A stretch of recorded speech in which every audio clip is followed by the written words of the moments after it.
Hello students, Vande Mataram. Today we will start lesson number 3. आज हम हमारी पाठ्य पुस्तक निकुंज के पाठ 3 वनराज से मुलाकात नामक पाठ का अध्ययन करेंगे। यह एक एकांकी है जिसे मंच पर प्रस्तुत किया गया है। एकांकी का मतलब होता है छोटा नाटक जिसे हम मंच पर प्रस्तुत कर सकें। मंच पर इस एकांकी के प्रमुख पात्रों द्वारा यह अभिनय पूर्ण किया गया है जिसमें वन संरक्षण हेतु और मानव जीवन के लिए प्रकृति के महत्व को समझाया गया है। इस एकांकी में प्रमुख पात्र देखिए इस तरह से हैं: भगवान शंकर, पार्वती, नारद, शिवगण, मानव, वनराज, लोमड़ी, हिरन, बंदर, भालू आदि जंगल के प्राणी और एक लकड़हारा। लकड़हारा मतलब लकड़ी काटने वाला। अब देखिए पहला दृश्य में शंकर और पार्वती इन दोनों का वार्तालाप हम सुनाई देगा, हमें दिखाई देगा। देखिए नेपथ्य मतलब होता है बैक स्टेज, मंच के पीछे का स्थान। मंच के पीछे से एक गीत सुनाई दे रहा है। तो देखिए गीत कुछ इस प्रकार है: देख तेरे संसार की हालत क्या हो गई भगवान, कितना दुखी बना इंसान, कितना दुखी बना इंसान। यह गीत सुनकर पार्वती जी कहती हैं, भगवान कैसा स्वर है। शंकर कहते हैं, देवी स्वर मानव लोक का है, मानव दुखी है। पार्वती जी कहती हैं, मानव ने तो चंद्रलोक पर विजय प्राप्त कर ली है तथा वह अन्य ग्रहों पर भी चढ़ाइयाँ कर रहा है, विजय के नगाड़े बजा रहा है, फिर मानव दुखी क्यों? यह कैसी विडंबना है। शंकर जी कहते हैं, यह सब उसकी बुद्धि के कारण हुआ है। पार्वती जी कहती हैं, प्रभु कहीं ऐसा न हो कि वह एक दिन अपनी सेना लेकर देवलोक पर आक्रमण करे। शंकर जी कहते हैं, मानव को मैंने पूरे विश्व का आधिपत्य सौंप दिया है। आधिपत्य मतलब स्वामित्व, कंट्रोल। वह सभी जीवों में श्रेष्ठ है। प्रकृति की सभी वस्तुएं किसी न किसी रूप में उसके लिए ही हैं। पार्वती जी कहती हैं, भगवान फिर यह शोर क्यों? आप अपने भक्तों की सुधि क्यों नहीं लेते? सुधि मतलब खोज खबर लेना। शंकर जी कहते हैं, देवी पार्वती यदि आपकी यही इच्छा है कि हम भक्तों की सुधि लें तो हम पृथ्वीलोक अवश्य जाएंगे। पार्वती कहती हैं, भगवान क्या मैं भी आपके साथ चलूं? शंकर जी कहते हैं, हाँ, पर हमें मनुष्य के रूप में जाना होगा। हम आपको पूरा तमाशा दिखाएंगे कि मनुष्य अपने ही करने के जाल में कैसे फंस गया है। पार्वती जी कहती हैं, भगवान नारद मुनि को भी साथ ले चलें तो अच्छा होगा। उन्होंने विश्व का भ्रमण किया है तथा वे संसार की स्थिति से परिचित हैं। शंकर जी आवाज़ लगाते हुए कहते हैं, कोई है? तभी एक व्यक्ति हाथ जोड़े हुए आता है, आज्ञा महाराज। शंकर जी कहते हैं, नारद जी से कहो वे विश्व यात्रा की तैयारी करें। गण जो व्यक्ति आता है वो कहता है, जो आज्ञा। इस तरह से पहला दृश्य समाप्त होता है। पहले दृश्य में हमने देखा कि शंकर जी पार्वती जी मनुष्य की करुण वंदना सुनकर आपस में बात करते हैं कि मनुष्य के पास सब कुछ है, फिर वे इस तरह दुखी क्यों है।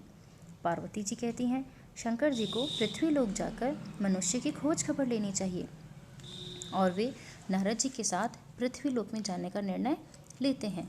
तो इस तरह से पहला दृश्य समाप्त होता है। और अब देखिए दूसरे दृश्य में शंकर जी, पार्वती जी और नारद जी विश्व भ्रमण करते हुए मधुवन में पहुंच जाते हैं। वहाँ पार्वती जी कहती हैं, भगवान हमने ऋषि मुनियों को वन महिमा गाते सुना है तथा उनकी तपस्या भी यही सफल हुई है। शंकर जी कहते हैं, आज इस वन की दशा बड़ी खराब दिखाई दे रही है। पार्वती जी कहती हैं, ऐसा क्यों प्रभु? नेपथ्य से आवाज़ आती है। नेपथ्य वही बैक स्टेज, मंच के पीछे का स्थान। हे भगवान दया करो। पार्वती जी कहती हैं, यह कैसा शोर है? यह तो भक्त की आवाज़ है जो दुखी है। प्रभु इस भक्त पर दया करो। शंकर जी कहते हैं, नारद जी दुखी मानव को बुलाओ और पूछो कि इसे किस बात का दुख है। नारद जी एक लकड़हारे को साथ लेकर आते हैं। नारद जी कहते हैं, मानव तुम्हें क्या दुख है, तुम भयभीत क्यों हो? लकड़हारा कहता है, मुनि जी वनराज ने हमें कई दिनों से दुखी कर रखा है। वनराज वन का राजा अर्थात शेर। नारद जी कहते हैं, कैसे? लकड़हारा कहता है, वनराज वन छोड़कर गांव की ओर आ जाते हैं, मनुष्यों और पालतू जानवरों को खा जाते हैं। शंकर जी कहते हैं, मानव वनराज वन क्यों छोड़ते हैं? पार्वती जी कहती हैं, मानव क्या तुम्हें केवल यही कष्ट है या कोई और भी कष्ट है? लकड़हारा कहता है, देवी जंगलों में लकड़ी का अभाव है, मैं लकड़हारा हूँ, मुझे लकड़ी नहीं मिलती और गरीबी के कारण मैं बहुत तकलीफ में हूँ। इसके अलावा मुझे वनराज से भी भय लगता है क्योंकि वे आजकल बहुत नुकसान करते हैं। शंकर जी कहते हैं, नारद जी वनराज को बुलाइए और पूछिए उसने मानव को दुखी क्यों किया है। नारद जी कहते हैं, जो आज्ञा। और तभी नारद जी वनराज को आवाज़ लगाते हैं और वनराज गरजते हुए मंच पर आते हैं। इस बीच शंकर पार्वती अंतर्ध्यान हो जाते हैं। अंतर्ध्यान मतलब गायब होना। वनराज कहते हैं, मुझे किसने आवाज़ दी? नारद जी कहते हैं, हम इस वन में भ्रमण करने के लिए आए थे। हमने सोचा कि इस वन के राजा के भी दर्शन कर लें। हम नारद हैं और हम स्वर्गलोक से आए हैं। वनराज कहते हैं, बड़ी कृपा करी प्रभु आपने, कहिए मैं आपकी क्या सेवा कर सकता हूँ? नारद जी कहते हैं, आप तो इतने बड़े राजा हैं, पर सुना है कि आप शहर पर भी आक्रमण करने लगे हैं और मानव आपसे दुखी है। वनराज कहते हैं, अब आप ही न्याय करें, मैं सभी वन्य प्राणियों को बुलाता हूँ। वन्य मतलब वन का, वन में रहने वाला। लोमड़ी को आवाज़ देकर बुलाते हैं, लोमड़ी रानी, ओ लोमड़ी रानी। लोमड़ी नेपथ्य से, नेपथ्य बैक स्टेज मंच के पीछे से आवाज़ आती है, जी महाराज आई। वनराज कहते हैं, आज हमारे वन में नारद मुनि आए हैं, उनके स्वागत में वन्य प्राणियों की सभा बुलाओ। लोमड़ी, जो आज्ञा। लोमड़ी जंगल में जाती है और नेपथ्य से लोमड़ी के चिल्लाने की आवाज़ आती है। नेपथ्य बैक स्टेज मंच के पीछे का स्थान। सभी वन्य प्राणियों को सूचित किया जाता है कि आज शाम को 6 बजे वनराज का दरबार लगेगा, अतः सभी बंधुओं से निवेदन है कि वे ठीक समय पर दरबार में उपस्थित हों। बंधु मतलब मित्रों या दोस्तों। इस तरह से दूसरा दृश्य समाप्त होता है। तो दूसरे दृश्य में हमने देखा शंकर पार्वती नारद जी विश्व भ्रमण करते हुए मधुवन में पहुँचते हैं और वहाँ मनुष्य से दुखी होने का कारण पूछते हैं। मानव बताता है, जंगल का राजा शेर अब गांवों में आकर मानव व पशुओं को खा रहा है। तभी शंकर जी वनराज को बुलाकर उससे इसका कारण जानना चाहते हैं। वनराज सभी जानवरों को एकत्रित कर सभा बुलवाता है। तो देखिए तीसरे दृश्य में वन्य के सारे प्राणी, वन्य प्राणी और वनराज का एक दरबार में उपस्थित हैं।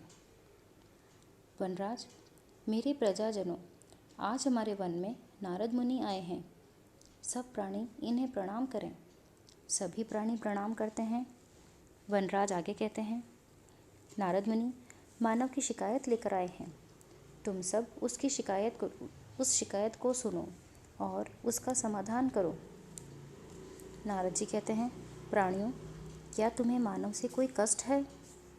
हिरण कहता है, महाराज, हमारे घर वन जिसमें हम सभी भाई बहन हिल मिलकर रहते थे नष्ट कर दिए गए हैं। आप ही बताइए अब हम कहाँ रहें? बंदर उछलता कूदता आता है, मेरी भी कुछ सुनिए महाराज। नारद जी कहते हैं, हाँ सुनाओ बंदर मामा। बंदर कहते हैं, जब पेड़ ही न रहेंगे तो हमारा क्या होगा? हमें भोजन कहाँ से मिलेगा?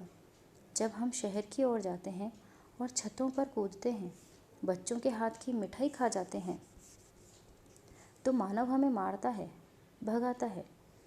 मेरी शिकायत के अलावा भालू चाचा की भी शिकायत सुनिए। भालू कहता है, तुम खाने की बात करते हो, मैं प्यासा हूँ, नहाने को भी पानी नहीं मिलता। पानी इतना दूषित हो गया है कि उसमें से दुर्गंध आती है। नारद जी कहते हैं, ऐसा क्यों? भालू कहता है, नदी के पानी में चमड़े के कारखानों की गंदगी को बहाया जाता है, जिससे पूरी नदी दूषित हो गई है। वनराज कहते हैं, मुनि जी, सुन ली आपने हमारी व्यथा की कहानी। अब आप शंकर और पार्वती जी को हमारी व्यथा सुना दें। नारद जी कहते हैं, ठीक है, मैं भगवान को तुम्हारी व्यथा सुना दूंगा। और इसके बाद नारद जी चले जाते हैं। तो तीसरे दृश्य में हमने देखा कि सभा में सभी जानवर अपना अपना कष्ट बताते हैं और बताते हैं कि वनों व वृक्षों के न रहने से भोजन की समस्या हो गई है, और तो और हमारे घर भी उजड़ गए हैं, तो हम रहे कहाँ। मनुष्य के कारण पानी भी प्रदूषित हो गया है, जिससे पीने योग्य पानी भी उपलब्ध नहीं है। देखिए चौथे दृश्य पे हम देख रहे हैं कि मंच पर शंकर और पार्वती के सामने नारद जी खड़े हैं। पार्वती जी कहती हैं, भगवान, नारद जी ने संसार का जो वृतांत बताया उसे सुनकर मन को बड़ा दुख हुआ। शंकर कहते हैं, इसके लिए दोषी कौन है? नारद जी, किसी समझदार मानव को बुलाकर वन्य प्राणियों की विपदा सुना दीजिए। नारद के बुलाने पर एक मानव का प्रवेश होता है। नारद जी कहते हैं, मानव, भगवान को बताओ कि तुमने जंगलों की अंधाधुंध कटाई क्यों की।